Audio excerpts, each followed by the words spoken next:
Chandrababu AP ముఖ్యమంత్రిగా నిన్న ప్రమాణం చేసిన విషయం తెలిసిందే. దీంతో ఆంధ్రప్రదేశ్లో చంద్రబాబు మార్కు పాలన మొదలైంది. ప్రమాణ స్వీకారం చేసిన వెంటనే పాలనలో మార్పు చూపించారు.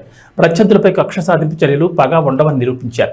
రాష్ట్రంలో స్కూల్స్ పునఃప్రారంభమైన నేపథ్యంలో జగన్ ఫోటో ఉన్నా సరే విద్యార్థులకు ఆ కిట్లనే పంపిణీ చేయాలంటూ అధికారులకు ఆదేశాలు జారీ చేశారు.